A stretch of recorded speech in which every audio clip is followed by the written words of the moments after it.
Baik, bismillahirrahmanirrahim. Assalamualaikum warahmatullahi wabarakatuh. Selamat datang di video pembelajaran kali ini gitu ya teman-teman.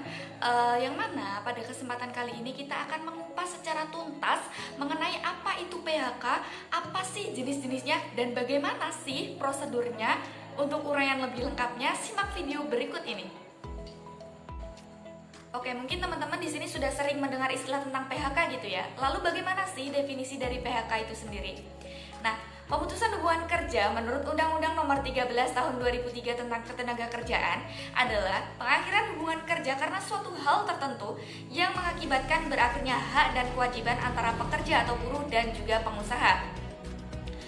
Nah, selain itu, Undang-Undang Ketenagakerjaan juga mengatur bahwa perusahaan tidak boleh secara sepihak atau seenaknya melakukan PHK terhadap pekerja atau buruh, kecuali apabila pekerja atau buruh yang bersangkutan telah terbukti melakukan tindakan pelanggaran berat yang telah dinyatakan oleh pengadilan. Oke, kali ini kita beralih kepada pembahasan yang kedua, yakni mengenai jenis-jenis pemutusan hubungan kerja yang dibedakan menjadi 4 jenis, yakni yang pertama pemutusan hubungan kerja demi hukum, yakni pemutusan hubungan kerja yang terjadi dengan sendirinya demi hukum.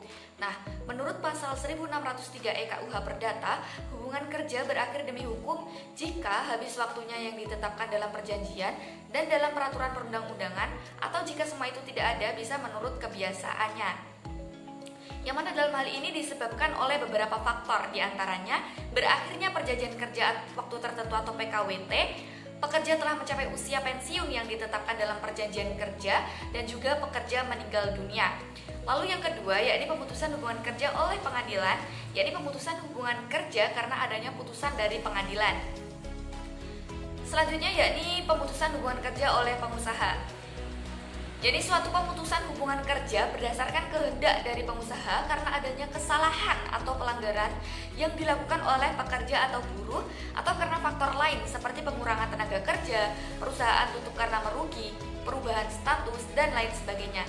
Dan yang terakhir yakni pemutusan hubungan kerja oleh pekerja atau buruh. Nah, pemutusan ini dapat timbul akibat kehendak pekerja secara murni tanpa adanya rekayasa dari pihak lain. Nah, pemutusan hubungan kerja oleh pekerja buruh ini bisa dilakukan dengan cara mengajukan permohonan kepada Lembaga Penyelesaian Hubungan Industrial, yang mana hal ini sesuai dengan yang tertera dalam pasal 169 UU Nomor 13 Tahun 2003. Selanjutnya yakni prosedur pemutusan hubungan kerja. Bagaimana sih prosedur pemutusan hubungan kerja untuk karyawan kontrak atau PKWT? Nah, dalam hal ini dibedakan menjadi 5 hal, yaitu yang pertama perusahaan menyiapkan berkas serta data pendukung sebagai dasar PHK. Yang kedua yakni menginformasikan berita PHK kepada karyawan yang bersangkutan. Yang ketiga yakni melakukan musyawarah untuk mencari kesepakatan dua belah pihak. Yang keempat yakni mengadakan mediasi hukum, dan yang kelima yakni mempersiapkan kompensasi PHK.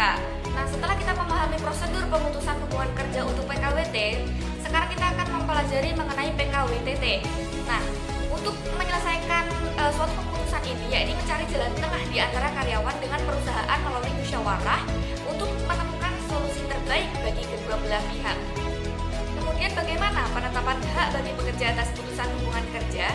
Nah, penetapan hak bagi pekerja yang mengalami PHK ini tercantum pada pasal 1 Keputusan Menteri Tenaga Kerja Nomor 50 Tahun 2000. Nah, terkait uang pesangon, uang penghargaan masa kerja, ganti kerugian, dan juga uang pisah, ini merupakan suatu hak-hak yang harus diberikan kepada pihak yang terkena PHK tersebut.